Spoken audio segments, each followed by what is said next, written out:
Hello, everybody, and welcome.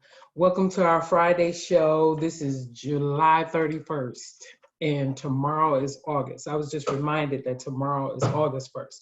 Like we have gone through 7 months of the year already. This is the Apparent Voice, and welcome.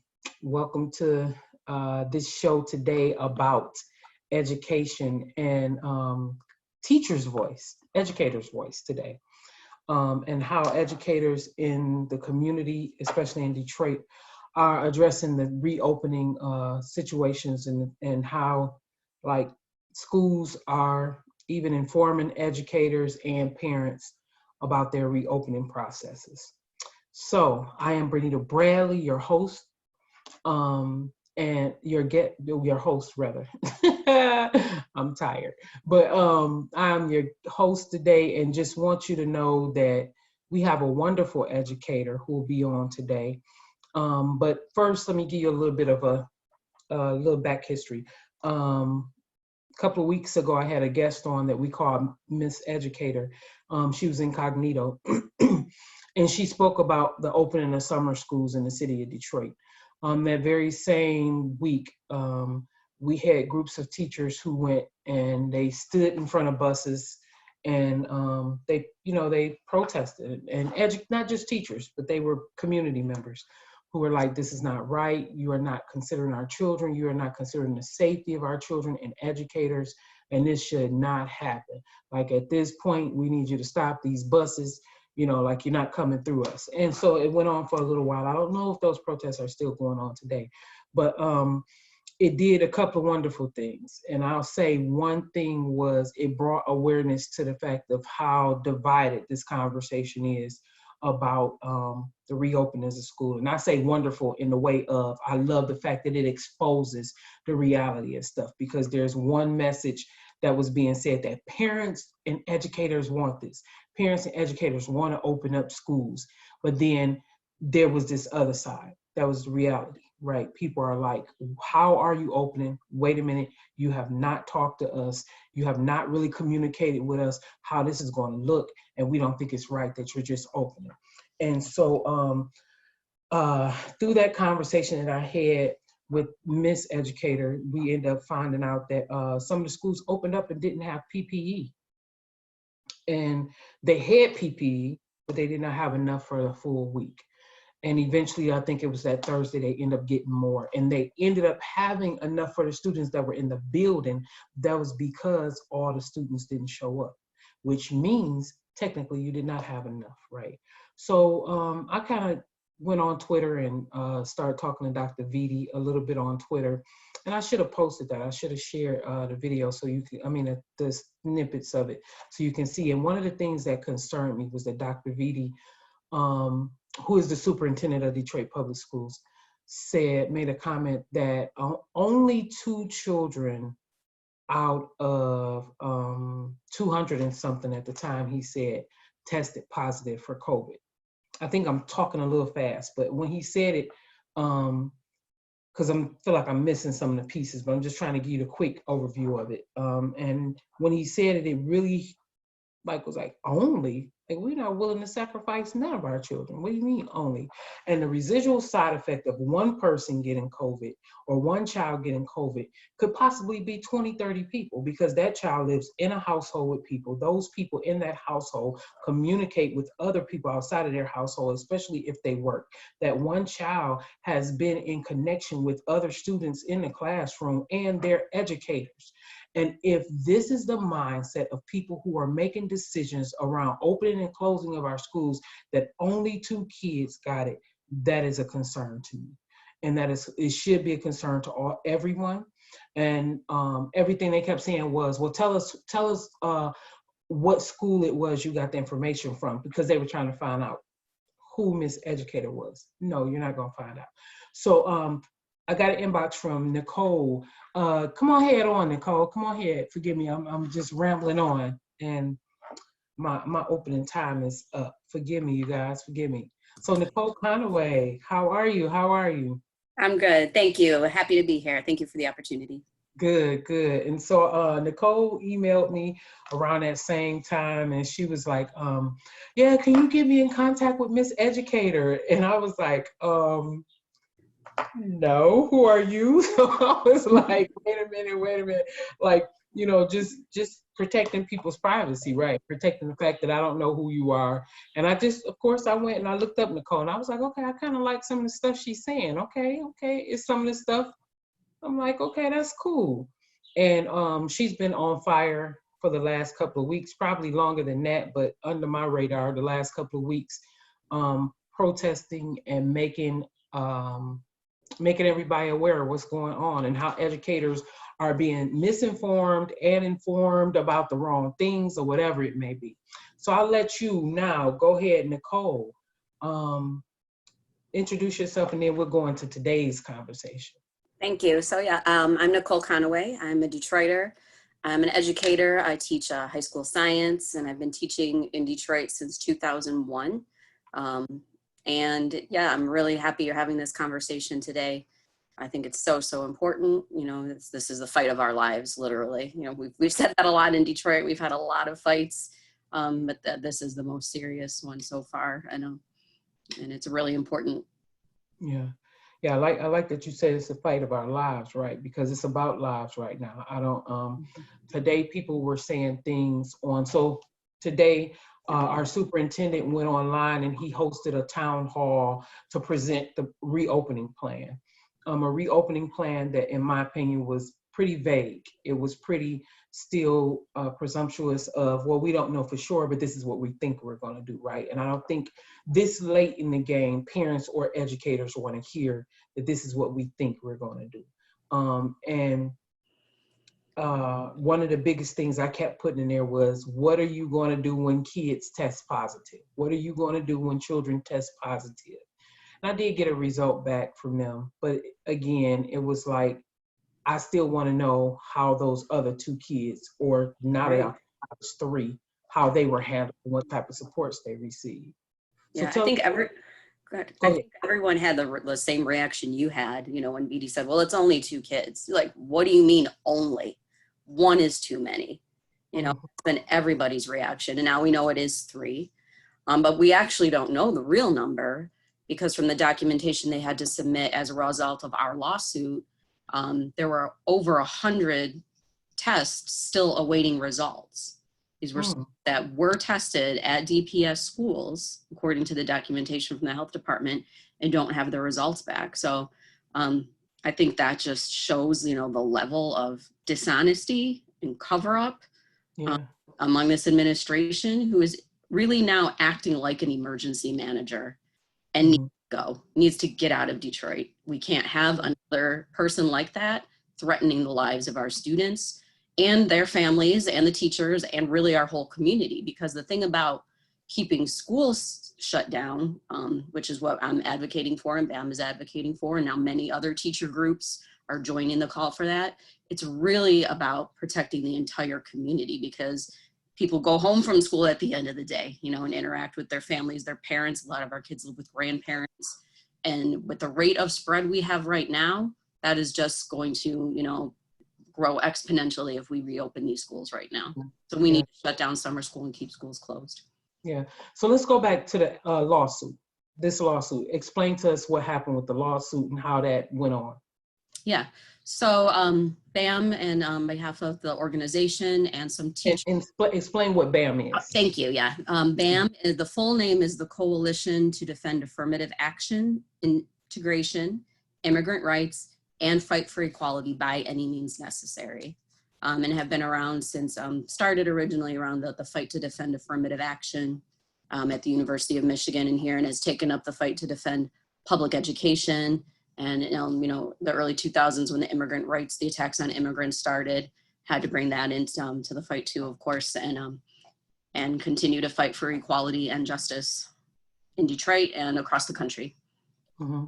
So when summer school started, they had surveyed parents at the beginning of the summer in June, when the numbers were low and things were looking like maybe it's going to get better. Maybe there'll be opportunity for face-to-face summer school. And I think a lot of people expressed interest. But by the time we got to when summer school is actually scheduled to start, the cases have been way up again. So remember, right up until that week before, the governor was making another announcement. We're thinking, okay, she's going to shut it down. She's going to say no because cases are too high again. So this was, I think, the Thursday 2 days before. Was it? It was just right before, right? Yeah. So we were, when it didn't get shut down, when they said, okay, summer school starts Monday, is when we went into action, prepared the lawsuit, along with direct action, stopping the buses.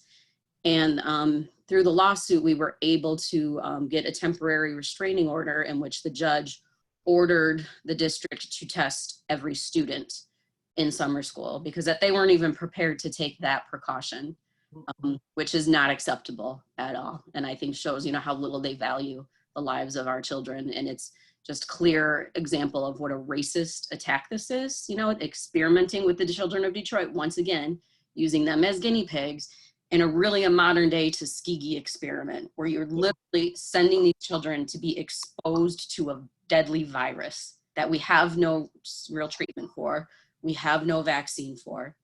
And you're saying that their lives are not worth it, Expendable, right? Yeah, expendable, because what's really important is, to provide childcare and get their parents working again and reopen the economy so rich people can get richer.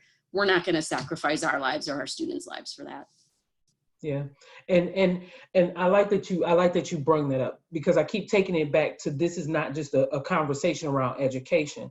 This is a conversation around how our country is addressing the whole entire thing, right?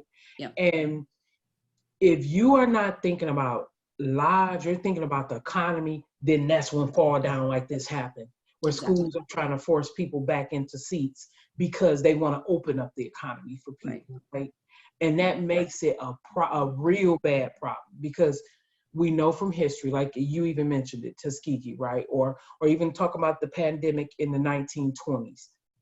We know that brown and black communities were the ones who suffered the most. And we're suffering now, right? Yes. So to take our kids and corral our kids into schools and say, it's all right for your babies to come on, just go. And I've heard people say stupid stuff like, oh, well, everybody gonna be exposed eventually anyway. What do you mean? Like, oh, so I just want to be exposed? I'm just supposed to stand out there and be like, yeah, give me COVID, give my child COVID. Yeah. And at the risk of you, go ahead and have your beautiful, fabulous business. But in the event that my child dies, it's okay. No, that's not fair, right? No, like you said, like here in Michigan, we know that it's that 40% of the COVID deaths were Black people, even though it's only represent 13% of the population, which is why, to send students in Detroit into schools and open the schools, it's an act of genocide. It's really like a pogrom, it's an act of violence against the Black and Latino communities of Detroit. And it fits perfectly into Trump's racist agenda. As soon as they realized who it was that was dying in the majority, then it was like, oh, okay, we don't keep things shut down. Let's go ahead and open up, because he is trying to redefine citizenship in this country based on race. So if this disease is going to take out, mostly Black and brown people, that fits in his agenda. And unfortunately, we have a superintendent of schools in Detroit who is going right along with that agenda. We are the only major city and the largest Black city in this country to have an in-person summer school program running right now. It is unacceptable and unforgivable, and he needs to go. And so I had a conversation with somebody else too, and they were saying Michigan has always been the ones who test Black kids, right? Because we were the first state to test underage youth being charged as adults. And the young man who was charged, I cannot remember his name. I should remember his name. But he was charged as an adult, and they saw it went away, and then they were like, oh, we're sorry. Like, we didn't think it was going to be like this, right? But now look at the other states that just grabbed on, because they saw it as a success in Michigan, and it's sad because, again, you're an affluent white man, right? And he'll tell you in a minute, I'm culturally sound, I'm culturally diverse, I married a Black woman. That means nothing. That does not mean you're culturally sound or culturally diverse. That does not mean you are in tune with the community. And then I want to know, would you send your child to a school that did not have enough masks when they opened? or didn't have proper protocols in place. Now they're saying, oh, well, we're sending home kids and the educators and anybody who was involved with or around the person if a child comes up with COVID. But why didn't you think about that before you opened summer school? You know, what was the problem? I'm going to go back to something you were saying about, how Michigan has been like first to test kids. Also, Detroit has a strong and proud history of being on the forefront and leading to fight to protect and defend our kids. We got rid of the emergency manager, and they sent the same emergency manager who poisoned the children of Flint here to Detroit. Well, we sent him packing, we sent the next one packing, and finally we ended that altogether and got us an elected school board back. And we did that in the streets. We did that because BAM organized the teacher sick outs along with other teacher groups. We organized, students walked out from school, stayed home, and that's how we finally got rid of the emergency manager.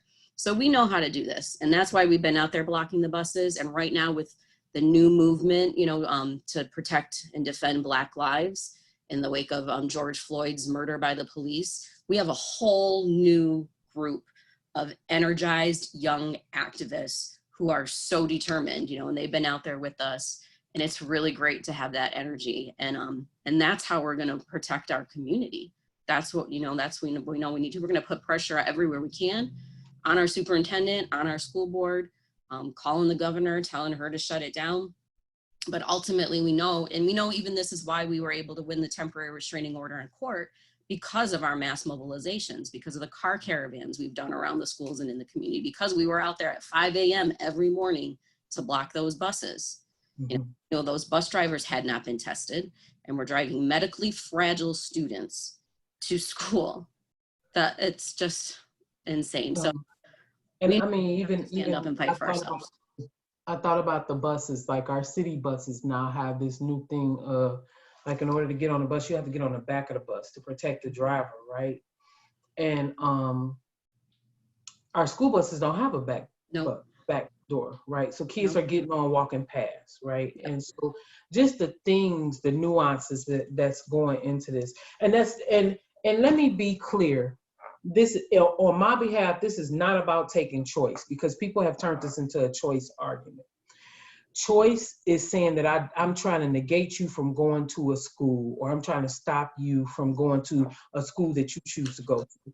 That is not what I am saying or NPU is about, because we know that there will be parents who will need to send their kids to school. What we are saying is an overarching, larger, big picture is that people need to be unified, to have one voice to say why this is a problem. Like, this is a medical emergency. This is a life emergency. And unless our country address it as such, we will have more bodies fall, and predominantly Black bodies fall, right? Yes. And so those Black bodies that will fall are expendable for people who only want the economy to move forward.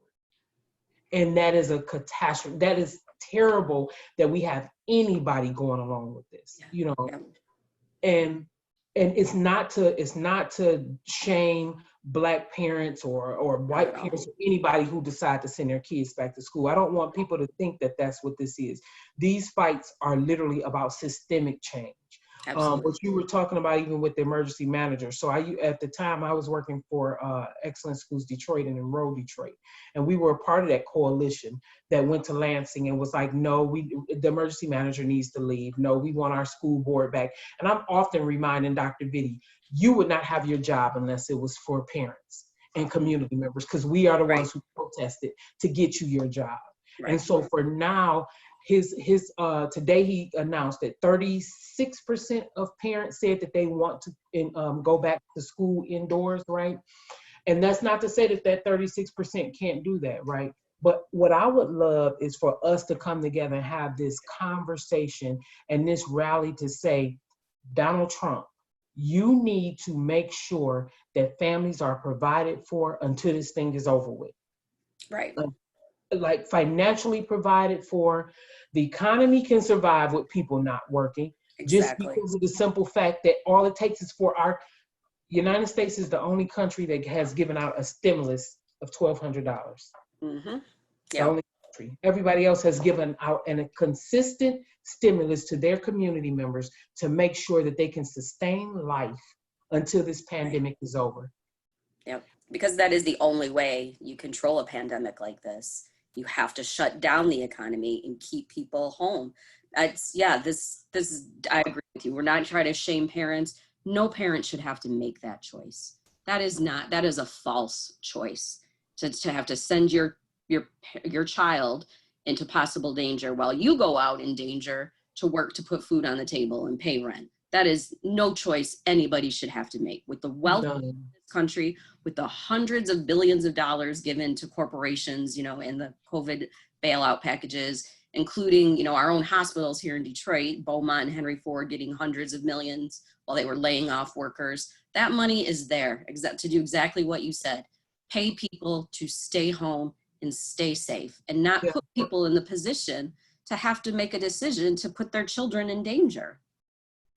And so I think about some of the surveys that have gone out, right? Talking about the 30% of people who want to go back to school, right?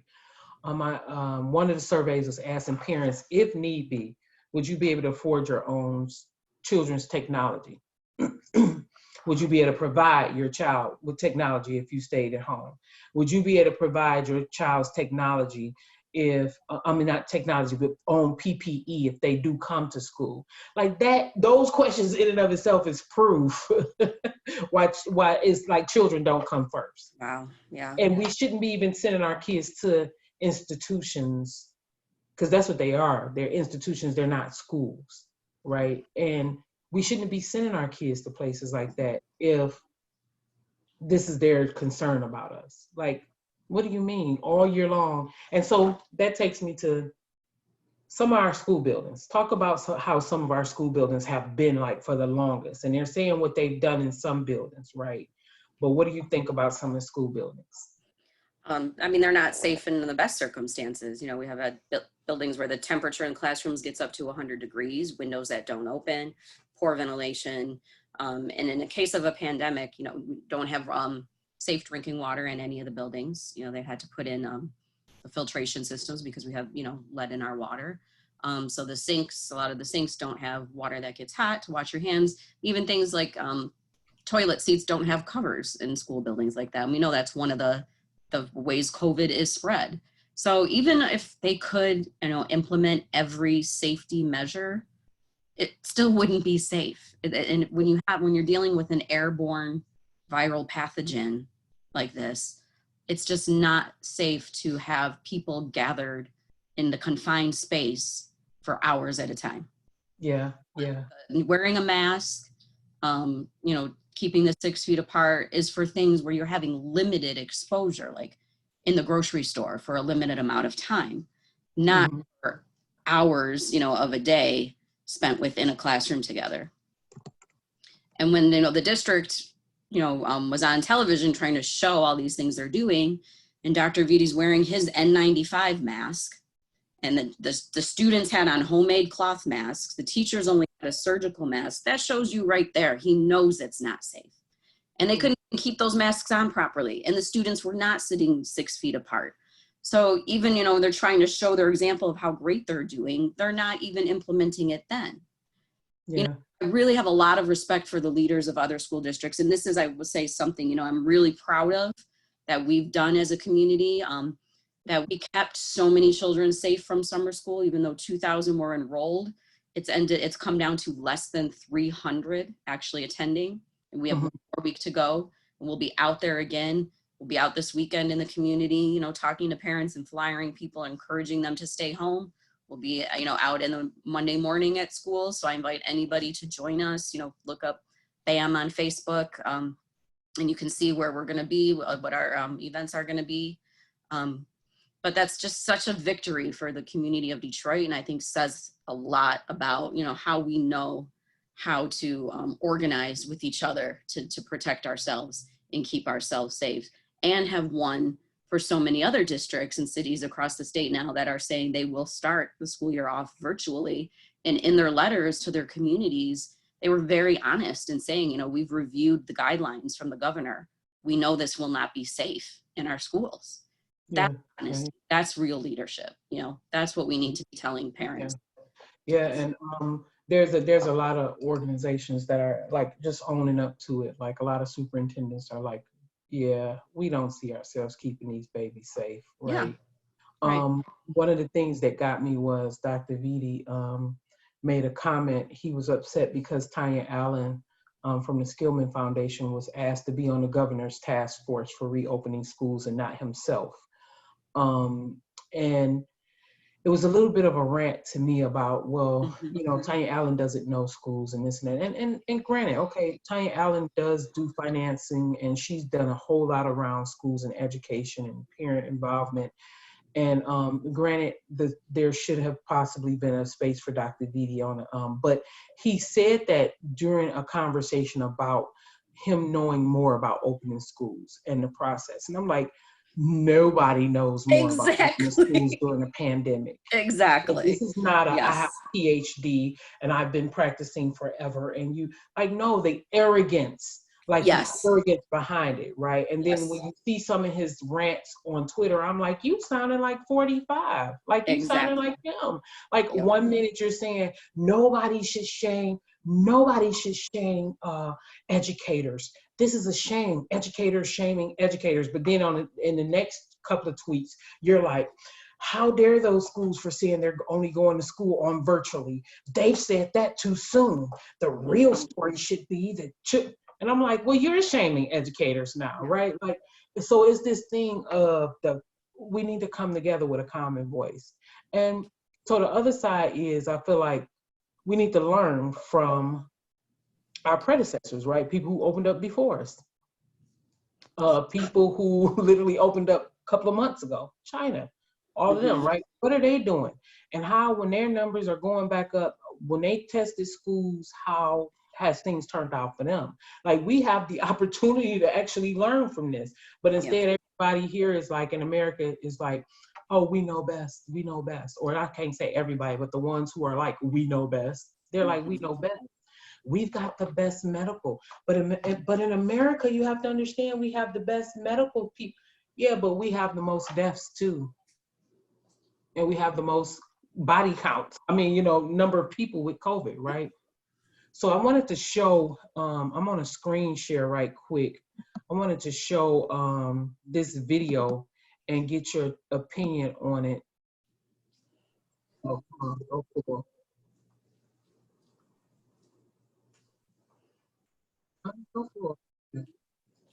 gonna go back really quick. So this is a quick snippet. Go back. This is a quick snippet of how it was starting school.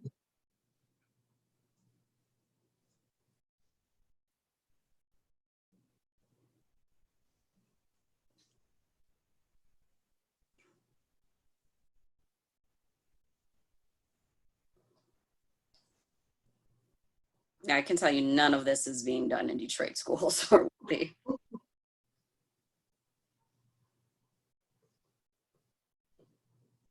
Oh, looks like they have a UV sanitizer he's putting his hands into. Wow.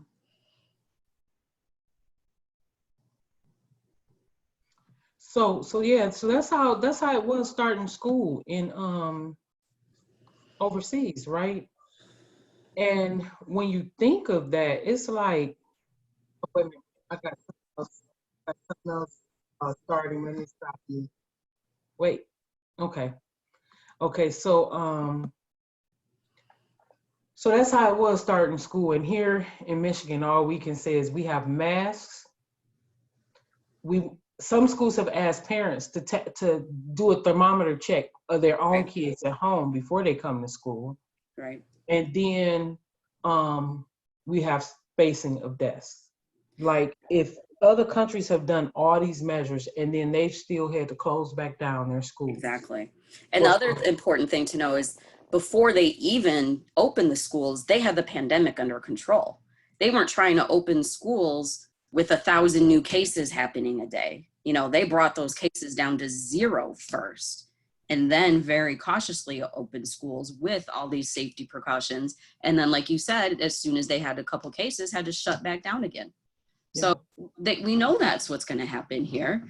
there's just been, a decision from, Trump starting at the top and then, down to our local leadership that, oh, well, we're going to do it anyway, because like I said, because these kids are expendable to us. Yeah. And our numbers, people keep saying like Michigan numbers were low. And what I keep telling people is that Michigan opened after, because like Governor Granholm was holding it down. She was like, nope, we're not about to do this. We're not about to do everything, right? She did the right thing in the beginning, definitely. Right. And so our numbers were low when even when they opened back summer school, it was kind of still lower than what it was before, right? But that's still a month before the other states were climbing back up. And here we are a month later, or a couple of weeks later, and we're climbing right back up. We're steady back up on the uptick, And she had just taken us from phase 5 back to phase 4 because of the restaurants and things like that being partially open. And I don't know. I'm really concerned about our young people. And I just wanted you to come on just to really talk about what the teachers and educators side was on this, the ones who are really radical and saying, no, we shouldn't open. I will ask you a couple of things. So Bam has had a little bit of a critical, side eye from people. And so just explain to us the principles. No, 2 things. Explain to us how BAM communicates with the communities that they are involved in. Because I've heard that like you kind of come in and it's, you're doing what you do, but is community voice there, and how engaged are you with that community before you protest in that community, and how engaged are you with the parents who are on board with the education side? Yeah, well, one, we are the community. We are the teachers, parents, students, Detroiters, and other community supporters, who live here and work here and are trying to protect our own community. They've been arresting parents and teachers out there trying to block the buses, and we communicate with the community directly, passing out flyers, at grocery stores, intersections, and I have to say, this has just been overwhelming support and gratitude that we've received for the community. Like, thank you for telling the truth. Thank you for the ones being out here saying this. And I think that's reflected in the numbers, the decreased attendance at summer school, that I think we just confirmed what people were suspicious of, just needed to hear somebody say it out loud. And then we're like, oh yeah, I'm keeping them home. So that's what I would say about that. BAM as an organization follows in the tradition of Dr. Martin Luther King in remaining politically independent and organizing direct mass action. We think that, that is our strongest weapon in this fight. And so that's what we do. We also use the courts, where we can, to further the cause and help, protect our students, like in this case. And, we've been hearing a lot, like with the new movement, outside agitators, and have heard that from Chief Craig and Mayor Duggan, who both can also go, by the way. And I'll go back to, what Dr. King said about that. They're a threat to justice anywhere is a threat to justice everywhere. Like, there can be no outside agitators because we are all, collectively affected, and what affects one affects the other. And I think more and more people are beginning to understand that, especially, in the movement that's grown since the death of George Floyd. And now what we see with Trump trying to do with these federal stormtroopers and using ICE agents, originally he used against immigrants and is now just using against political dissenters. I think more than ever in my lifetime, it's very clear that there is no such thing as an outside agitator, and we're all in this together. So we better all unite and fight together. Right. And I don't believe that there's a such thing as outside agitators. I believe that there's allies or co-conspirators, but I do believe that there are some people who may come in and, like, I've heard of groups who are like literally busting out windows and stuff. That this is not what our crowd is here for, right? Not necessarily in Detroit. I'm talking about across the country, right? Like, I've seen the protests where one of the Black Lives Matter movement individuals went up to a person, was like, why are you spray painting that on that wall? Like, we didn't ask you to do that. Like, don't be that person, because that's not what we're here for. How does BAM take a stance against stuff like that? We know that, you know, different people are going to use different tactics. And again, I go back to Dr. King, who, you know, we study as our example, who would never condemn a riot, because a riot is the voice of the unheard. And, you know, people spray painting or breaking windows, it can't be compared with protecting people's lives. You know, it might not be a strategy I choose to do, but I'm not going to condemn somebody else if that's the way that they choose to express their anger, you know, and you know, and express their desire to fight back against our oppressors. Mm-hmm. Okay. So anything else you want to share? What's next? What's coming up next? I mean, I don't mean to give out your, your like secret plans, but Yeah. how can people stay connected? And then, how can parents and educators stay connected? They can, you know, send me a personal friend request on Facebook. My name. We also have a BAM, BAMN Facebook group people can join. We will be having, you know, more protests next week until we get summer school, you know, completely shut down or minimized as much as we can. We'll be organizing more car caravans, you know, and having meetings to plan for how we are going to keep schools closed for the fall. So yes, please, everybody join us, look us up. We'd love to come talk with any community groups, any parent groups, you know, who agree and, you know, want to keep the schools closed. We need, it's got to be like all hands on deck here. So yeah, that does lead me to two more questions though. So what is BAM doing at the federal level, right, to combat this? What are we doing at the federal level? And then the other question is, what are other ways that people can participate? Because we've had conversations with people who said, well, I'm not willing to march, like, or physically, like, can't march, can't, right? of They're course. like, I can't. But I know, like, there are so many ways to participate. So what are some Absolutely. ways you would say to those people that they can participate to be still a sounding board for this process? And then what are you doing at the federal level? So, you know, federally, we're demanding a stimulus package that does include, like you said, funding for people to be able to stay home and not have to send their children to school. You know, continue unemployment, and we're like, you know, a monthly stimulus like every other country who has gotten the pandemic under control has done. We need that kind of federal bailout package. And people who can't, you know, physically come, if you can come, great. If you need to stay in your car, we'll have car caravans. If you can't come out of the house at all, like I've shared, you know, Governor Whitmer's number, keep her phone busy all the time, flood their email inboxes, flood the school board's email inboxes, flood Dr. Vidi's email inbox. You know, we need to put pressure on them from every direction we can. Mm-hmm. And then I have a question from online. It says, how are states funding school facilities? Well, we know there's definite inequality in the way schools are funded generally, but we do also know that Detroit just got, I think, about $80 million from the CARES package. So they have gotten money to deal with this. Right. Which means it shouldn't just be PPE and spacing of desks, right? Right. Yeah. Yeah, I mean, I think Vidi's trying to make the argument that there won't be full funding until, you know, if we don't go back in the classroom. Well, there's a GOP bill, I think, that put that idea out there, but it hasn't passed, and the governor is not likely to sign that. And we don't just accept that, you know, as a limitation. We come back, our school board, you know, should be putting out a resolution and demanding that the funding is out there. And there are proposals in the legislature to make the adjustments to the laws to you know, to waive the seat time rules and waive the attendance rules so that schools for this year can be funded fully, even if students have to stay at home.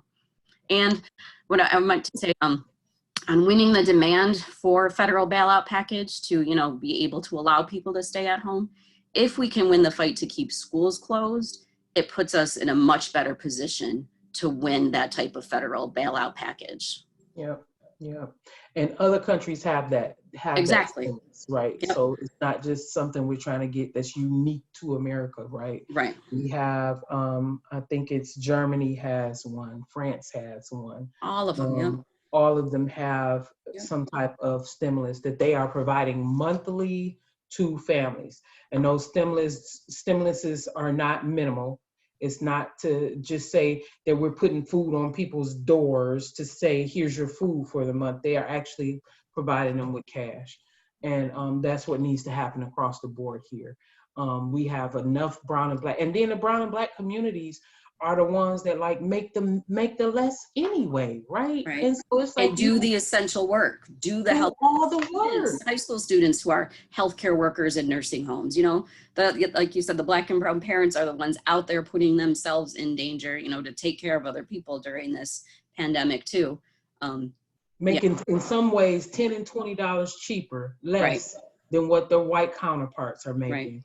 And then you want them to make less, to put their kids out there to die, and to put their grandparents at risk. And then I've heard people say, oh, well, you know, the grandparents can keep the kids on the days when the kids don't go to school. Well, you just changed the trajectory of my life when you said put my child in a school building, but then tomorrow I'm supposed to have them with my grandmother, because my grandmother now is a higher risk because my child is going to school. No, that's not right. It's not right. So I think we can go on and on about this. I really do. And my concern, again, is that everybody needs to have one voice talking about why and how we should be changing this. And it should not just be about, the conversation is not just about opening schools. This is about our economy, making sure they provide for families. The businesses should not be allowed to fire people who cannot come back to work. The businesses should not be handing out these letters, because we had people who got letters that said, by the way, coming back to work, I know that there's a risk of me catching COVID, and the business is not responsible if I catch COVID. No, like, what the heck are you thinking? I almost cussed. What the heck are you thinking? Making somebody sign off on a pandemic. You wouldn't sign off on it for yourself. If something happened to you and it's your business, you gonna take care of you. So take care of your people. That's why you have business insurance. And so, I don't know, our world, United States, is arrogant, arrogant and very selfish. And thank you, Nicole, for being on this show today. I hope that you would come back on a few more times. I guess we have like 2 minutes. I will ask you this last question. What do you think about the pods that they're talking about parents having and homeschooling? Yeah, I know it exemplifies the inequality that we're always fighting against, and which is why, you know, people like me, a teacher who's in the union, and I encourage all my other, you know, colleagues out there, we need to use our voice and use that position of privilege to speak up for our students and their families and do what needs to be done to protect them. I like that. I like that. I got a friend named Tammy Jones. Everybody know Tammy. She always tells me that she recognizes she has privilege, and she used her privilege to stop issues that impact brown and black families in a bad way. So thank you, Nicole, for your work. My pleasure. Let us know how we can, you know, help as far as getting the word out about things you have going on. Thank you for reaching out to me the other week. And I know I was a little Thank you for responding. I was a little offstandish, like, who are you, lady? I don't know you, because I don't trust everybody. You gotta vet everybody. That's right. Right, I don't. No.